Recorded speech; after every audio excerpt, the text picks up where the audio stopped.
الشيطان الرجيم بسم الله الرحمن الرحيم لو أنزلنا هذا القرآن على جبل لرأيته خاشعا متصدعا من خشية الله وتلك الأمثال نضربها للناس لعلهم يتفكرون. قریب آ جائے اور سامنے آ جائے، قریب آ جائے سامنے آ جائے۔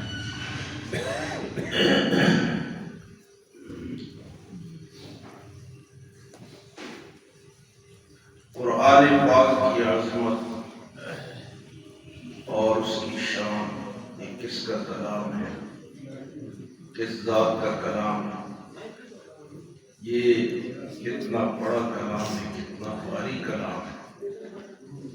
اس کے بارے میں اللہ پاک نے فرمایا کہ اگر اس کو ہم پہاڑوں پر نازل کرتے تو پہاڑ اس کو سہ نہ سکتے اور ریزہ ریزہ ہو جاتے۔ لو انزلنا هذا القرآن على جبل، اگر ہم اس قرآن کو پہاڑوں پر نازل کرتے لرأيته خاشعا متصدعا، تو وہ تم دیکھتے کہ وہ عاجزی اختیار کرتے اور پھٹ جاتے، عاجزی کرتے اور پھٹ جاتے۔ خاشعا متصدعا من خشیت اللہ، اللہ کے خوف سے، اللہ کے ڈر سے۔ قرآن پاک اب کلام اس ذات کا ہے جو اللہ اکبر ہے۔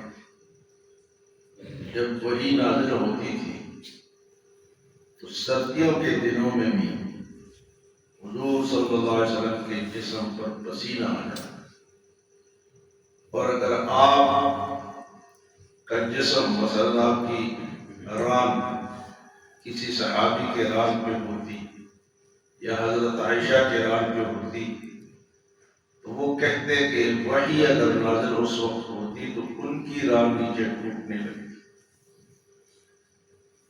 انسان اس سے فائدہ کیوں نہیں اٹھاتا؟ پہاڑ ہونا کہ ریزہ ریزہ ہو جاتے، لیکن انسان کیوں فائدہ نہیں اٹھاتا؟ اس کا دل کیوں نرم نہیں ہوتا؟ کیونکہ یہ قرآن سے دور ہے، یہ قرآن سے دور ہے، یہ قرآن کے قریب نہیں ہے۔ ایک جگہ اللہ پاک فرماتے تقشعر من جلود الذین یخشون ربهم، جب قرآن پڑھا جاتا ہے تو نیک لوگوں کے جسم کے بال کھڑے پڑے۔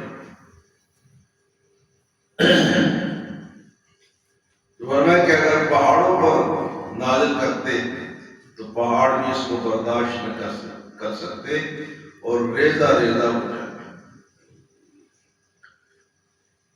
اللہ کے رسول صلی اللہ علیہ وسلم نے ارشاد فرمایا کہ خیرکم من تعلم القرآن وعلمہ، تم میں بہترین لوگ وہ ہیں جو قرآن سیکھے اور پھر سکھائے۔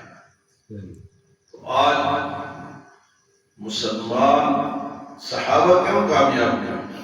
صحابہ نے کوئی یونیورسٹی میں سبق پڑھا تھا، کسی کالج میں گئے تھے، کوئی پی ایچ ڈی کی تھی انہوں نے آکسفورڈ سے پڑھا تھا، کوئی امریکہ سے پڑھ کے آئے نہیں، صرف انہوں نے قرآن پڑھا، لیکن قرآن انہوں نے پڑھا نہیں، انہوں نے سیکھا۔ حضرت عمر رضی اللہ تعالیٰ عنہ فرماتے ہیں کہ سورۃ بقرہ سیکھنے میں مجھے 2.5 سال لگے، سورہ بقرہ سیکھنے میں مجھے 2.5 سال لگے۔ تو صحابہ نے اسے قرآن کو سیکھا اور اسی سے وہ دنیا کے رہنما بنے، لیڈر بنے، دنیا کو انہوں نے قرآن کی برکت سے چلایا۔ تو آج بھی اگر مسلمان واپس آ جائیں، اللہ کے رسول صلی اللہ علیہ وسلم ارشاد فرماتے ہیں ان اللہ یرفع بهذا الكتاب اقواما، ان اللہ یرفع بهذا الكتاب اقواما وَيَزْعُ بِهِ آخر، اللہ نے اس قرآن کے ذریعے سے کچھ لوگوں کو عروج دیا کچھ کو گرا دیا۔ جنہوں نے اس کو نہیں حاصل کیا، جنہوں نے اس سے محبت نہیں کیا، اللہ نے ان کو ذلیل کر دیا، اور جنہوں نے اس کو سینے سے لگایا، اللہ نے ان کو بلند کر دیا۔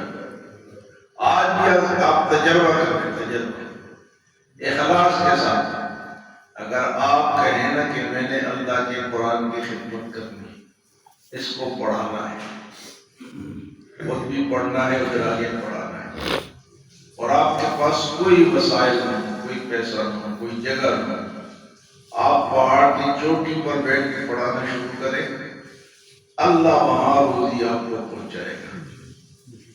وہاں پر آپ کے پاس یہ جو مدرسوں میں طلباء یہ بکرے کھاتے ہیں، یہ کیا یہ کوئی اسکول پڑھتے ہیں؟ یہ قرآن کی برکت ہوتی ہے، یہ قرآن والوں کو اللہ بھجواتا ہے کہ جاؤ وہاں دیکھو۔ حالانکہ جو مقامی لوگ ہوتے ہیں کہتے ہیں کہ بکرے کھا گئے، بھائی جس نے بھجوایا اس کو روکو، کوئی زبردستی تو ہے نہیں، اللہ بھجواتا ہے، اور کس کی برکت سے؟ قرآن کی۔ تو غریب مربع لوگ ہوتے ہیں، چھوٹا گوشت تو کھا ہی نہیں سکتے، لیکن اللہ بھی جوڑتا ہے۔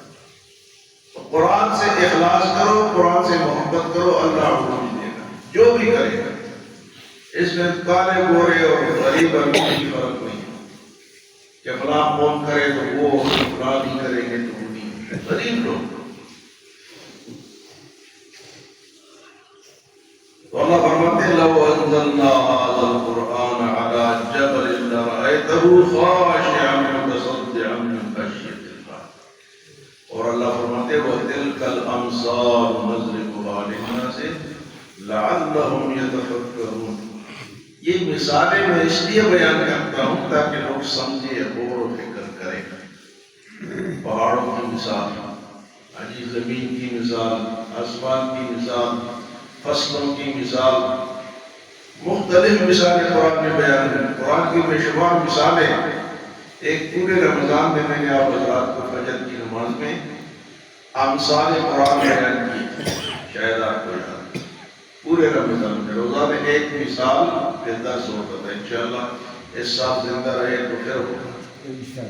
قرآن کے مثلهم كمثل الذي استوقد نارا وتلك الأمثال نضربها للناس یا ایھا الناس ضرب مثل فاستمعوا له۔ اے لوگوں، اللہ مثال بیان کرتا ہے، سنو۔ تو مثالیں اللہ اس لیے بیان کرتا ہے تاکہ ہمارے ذہن جو ہے وہ اتنے بڑے نہیں ہیں، تاکہ اس مثال کی برکت سے ہمارے ذہن کو یہ بات سمجھ آ جائے۔ اللہ اتنے مثال بیان کرتا ہے کہ وہ معزز کے زمانے میں حامل قرآن ہو کر، ہم ذلیل و خوار ہوئے تارک قرآن ہو کر، وہ معزز کے زمانے میں حامل قرآن ہو کر، اور ہم ذلیل و خوار ہوئے تارک قرآن ہو کر۔ اگر تو خواہی مسلمان زیستن نیست ممکن جز قرآن زیستن۔ اگر تو خواہی مسلمان زیستن، اگر تو چاہتا ہے کہ میں مسلمان بن کر زندگی گزاروں، اگر تو خواہی مسلمان زیستن نیست ممکن جز قرآن زیستن۔ قرآن کے بغیر میں مسلمان پکا نہیں بن سکتا۔ آج ہم پکے مسلمان اس لیے نہیں ہیں کہ قرآن کی تعلیمات کا پتہ نہیں ہے، اور پھر یہ قرآن جو ہے یہ صرف پڑھنے کے لیے نہیں، ہاں یہ تو ہم کرتے ہیں کہ احترام کرتے ہیں، خوب اچھے خوبصورت غلاف میں لپیٹ کر کے اور اونچی جگہ رکھتے تھے، یہ ہم کرتے ہیں۔ چلو اتنا احترام ہے، احترام اس کا یہ ہے کہ اس کو نافذ کرو، اپنے اوپر کرو، گھر پر کرو، محلے پہ کرو، یوسی میں کرو، ٹاؤن میں کرو، صوبائی اسمبلی میں کرو، قومی اسمبلی میں کرو، صدارت کی کرسی پہ قرآن پڑھا ہو، فیصلے یہاں سے ہوتے ہوں، دیکھو کیسا انقلاب آتا ہے یا نہیں آتا۔ یہ تو کتاب انقلاب ہے، یہ پڑھنے پڑھانے پھر ہم نے تو یہ سمجھا ہے کہ کوئی فوت ہو گیا تو بس پڑھ لو، بس وہ بخشا جائے گا، یہ بھی غلط ہے۔ یہ جو ہم مرے ہوئے کے پیچھے لوگوں کو جمع کرتے ہیں، قرآن پڑھواتے، تو اس کا کہیں تو حکم نہیں ہے۔ یہ تو ہم نے لوگوں سے سیکھا ہے کہ بس یہ کام کرنا. ہاں قرآن کا ثواب ضرور پہنچتا ہے، لیکن جب آپ کو کوئی فوت ہو گیا ہو اور آپ خود پڑھیں، اس کے رشتہ دار پڑھیں، اس کے دکھی لوگ پڑھیں جن کو تکلیف پہنچی ہے کہ ہمارا اپنا فوت ہو گیا، وہ پڑھیں گے تو دل سے پڑھیں گے. میں پڑھوں گا تو میں بریانی کے لیے پڑھوں گا، دیکھ کو دیکھوں گا کہ دیکھ چڑھی ہوئی ہے تو میں پڑھوں، مجھے نہیں ملے گا. باہر والے جتنے بھی آپ بلاؤ گے نا تو وہ اس مقصد کے لیے آئیں گے. جاتے ہیں یا نہیں جاتے بریانی کے لیے؟ اخلاص سے کون پڑے گا؟ جس کو دکھ پہنچ جائے، جس کو پڑے. وہ پڑھتے نہیں ہیں، وہ تو کہتے ہیں وہ ادھر کوئی ادھر کھڑا ہے تاکہ جنازے کے اندر باپ ہمارا پڑھا ہے اور یہ باہر پڑھا ہے. یہ خود اپنے لیے بھی خود پڑھو، اور ایک اور آپ کو میں مشورہ دوں، قرآن پڑھنا ہے.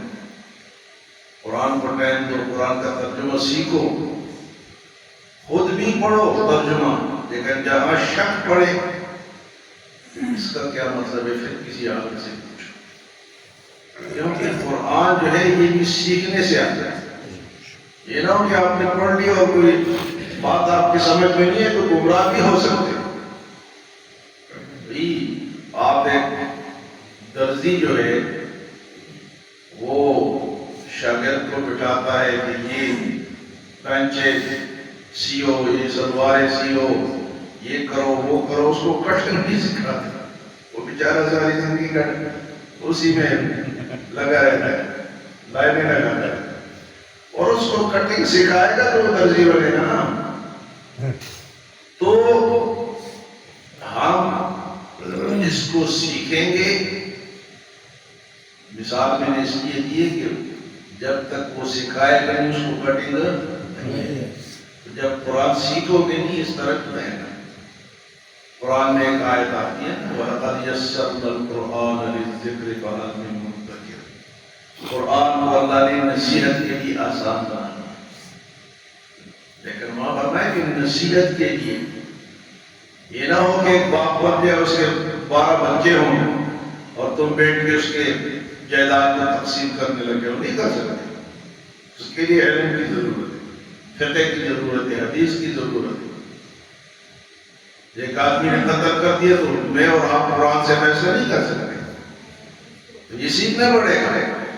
ایک آدمی نے چوری کر لی، ڈاکہ ڈال دیا، قرآن میں ہے کہ ایک ہاتھ کاٹو ایک پیر کاٹو، میں اور آپ کر سکتے ہیں؟ تو سیکھنا پڑے گا. بعض لوگ کہتے ہیں جی کہ مولوی کہتے ہیں جی خود نہ پڑھو. خود اس لیے نہ پڑھو کہ درزی خود نہیں بن سکتا تو عالم کس طرح خود بن جائے؟ ڈاکٹر خود نہیں بن سکتا تو قرآن کا عالم کس طرح بن جائے؟ اس لیے سیکھنا ضروری ہے. آپ خود پڑھو جہاں آپ کو سمجھ آئے، کیونکہ قرآن جو ہے اس کا پورے قانون ہے سیکھنے کا. یا تو آپ نے صرف اور نحو، 2 علوم ہے قرآن کے سیکھنے. یہ اگر آپ پاتے ہیں تو پھر آپ کو سمجھ آئے گی کہ یہ تعلمون کا معنی ہے کیا، یہ کون سا صیغہ ہے.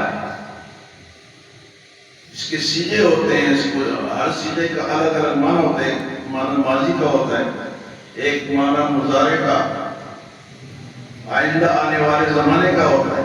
سارے قرآن میں ضربا ضربا ضربا ضربا ضربو ضربت ضربتا ضربنا ضربتا ضربتما ضربتم ضربتی ضربتما ضربتن ضربتو ضربنا، 14 سیغے، ہر ایک کا الگ الگ معنی ہے. کچھ مردوں کے لیے، کچھ عورتوں کے لیے. یضرب یضربان یضربون، تضرب تضربان تضربن، اضرب نضرب. یہ مضارع ہے، یہ ماضی ہے.